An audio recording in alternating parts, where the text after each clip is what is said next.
It was actually a subject I'd been working on with our teams in Central Europe. How do we reduce the sort of risk and the hazard with changing return rollers?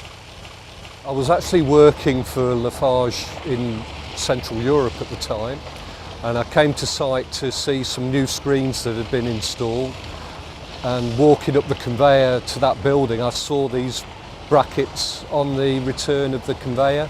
Immediately I dropped down, took some photos, had a discussion with Sean about how they worked. This is obviously our mock-up conveyor. This bracket replaces the old keyhole bracket. Imagine there's a conveyor belt on there, and this is the walkway. It's a couple of minute task to do this. There's a small clip that we pull out, which lets the roller fall forward to release the weight of the belt on top of it, which makes it easier for us to slide the roller outside. And obviously replace that with a new one.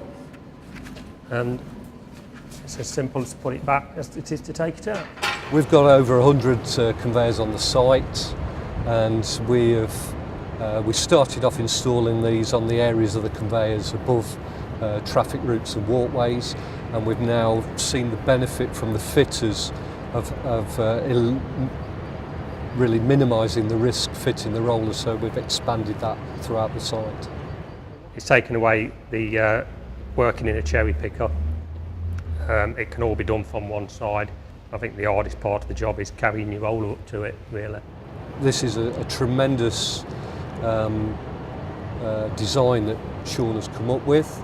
We've been very quick to spread them throughout the site, to publicise them throughout the company, and I'd recommend them to anybody with a conveyor moving bulk materials.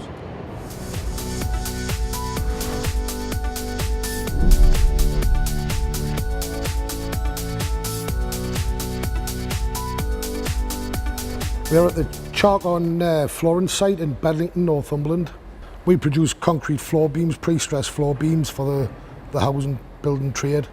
Part of the manufacturing process is cutting the wires and the floor beams, and we used to have to use a still saw to do this. A guy would have to be stood on top of the beam, so he was working at height. You would have the hand and arm vibration issue, dust and noise, and mechanical back strain because he would be bent over while he was actually cutting the wires. We decided to come up with the idea of using a plasma cutter, so the guys could work from ground level. It also does away with the dust and noise and hand and arm vibration. We originally came up with a trolley that worked at ground level, but it was hard to transport. There was trailing wires which created slips, trips and falls, and it just wasn't adequate for the job. And that's why we came up with the new plasma trolley to run on top of the beams. The trolley's used by, obviously the plasma cutters are fixed on the trolley. There's no trailing cables or wires like what there used to be. It's easy to pull along for the operatives, so they're not forcing it along or struggling with it. And keeps basically everything tidy and in one place. There's 4 dedicated lads within the factory that does the plasma cutting. I'm one of them 4. Since the plasma's come into production, I'm a lot happier using the plasma than I was getting on top of the mould using a still saw. Over the moon with it. Since we've introduced the plasma trolley, we've reduced a lot of health and safety issues, including operatives working at height on top of the bed, hand-arm vibration, slips, trips and falls, dust and noise, and mechanical back strain as well.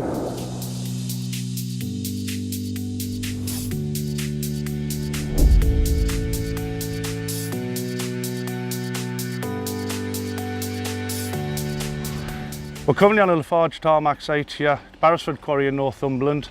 We're here today to look at the Alice cone crusher. Behind us it's a 60-inch Alice cone crusher. We had an issue with access into it. You can see the box on the top, the dust cover on the top. There's doors on there. Before, when we needed access, there's a large drop down into the crusher. The lads need access in for greasing, maintenance, bearings. Contractors need to be in there for servicing the scrapers, etc. on the headroom. What we used to do was board it out with scaffolding boards, which was a long, laborious task. So the lads got together, we came up with a drop-down floor, which turns into an actual working platform. It's on a ratchet, it drops down. The lads came up with it, the lads designed it, the lads built it, and there's been no outside input into it. It was all an on-site thing. The guys, obviously they want the site to run as efficiently as it can, and the task before was an hour's task. So it's been a big safety improvement, but it's also had the benefit of it doesn't slow production down as much, because now we can do it in half the time and a lot more safely. The key benefits, obviously the first thing is improved safety. The job's a lot safer. Secondly, production-wise, it frees up lads. We get jobs done quicker, so we can keep the plant, you know, we can put the stuff on the ground. And there's the involvement with the staff as well. You know, it's a big thing when the lads chip in, come up with an idea, and they see it put up like that. So I think it's been a win-win on everything, to be honest.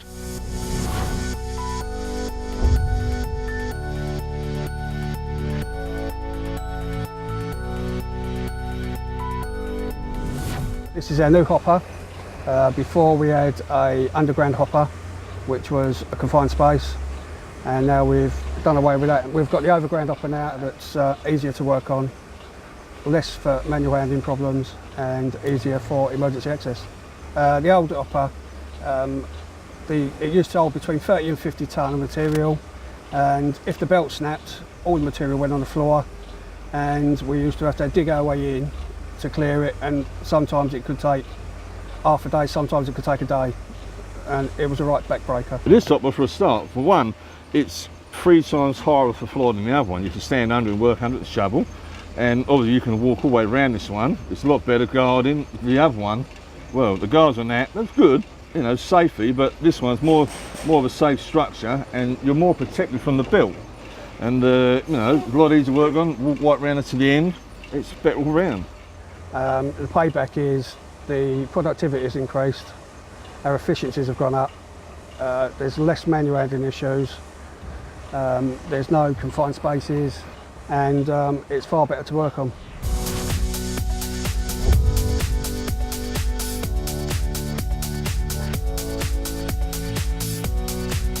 The hogsback ducting is a steel structure which is refractory lined. During operation, it has gas flowing through the ducting, which contains chalk dust. This coats the refractory lining.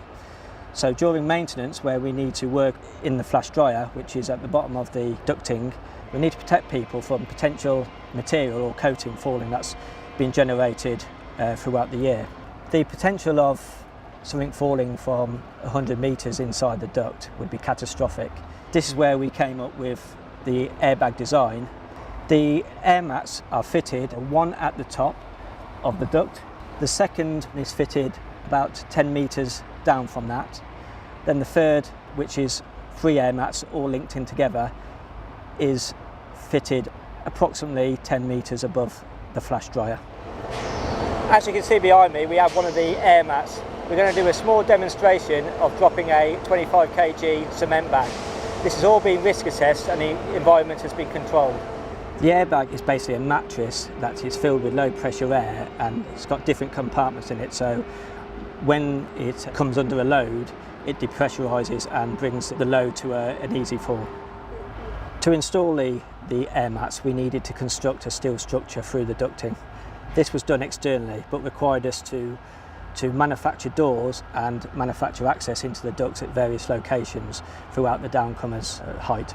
We then lay the airbag on top of the steel structure using rods and ropes, so we don't have to gain access into the duct, and then inflate them so it gave us a protection for people below. The key benefits to the airbags are the installation is relatively easy, it's safe, and the most important benefit of the airbags is that we keep people safe when working in the flash dryer.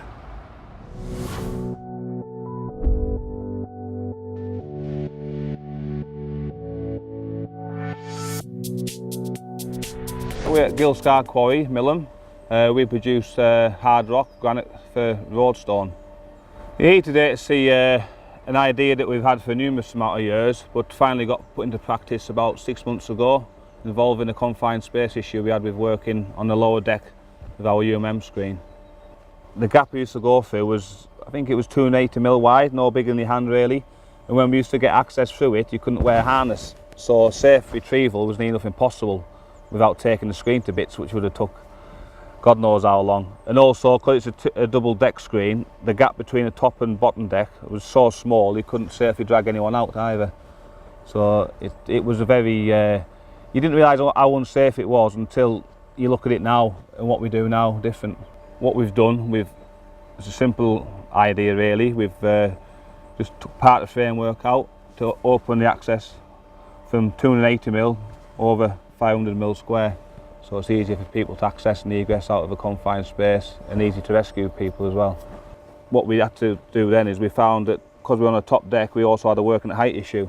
So Phil, Larry and myself came up with an idea of putting some handrails around the section that we're working on and some steps so we can access it and egress it simply. So when we got our framework up and set up, we had a good safe access and platform to work from. And that was basically it from start to finish. It's a very simple idea and it works well.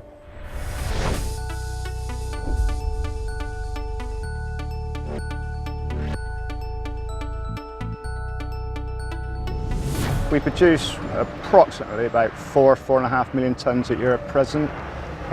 All that material will go through our primary crusher. Basically it's a rotary crusher. It's got 6 blades, what we call blow bars in them, and obviously with the influx of material the blow bars wear down, and so need to be extracted and replaced.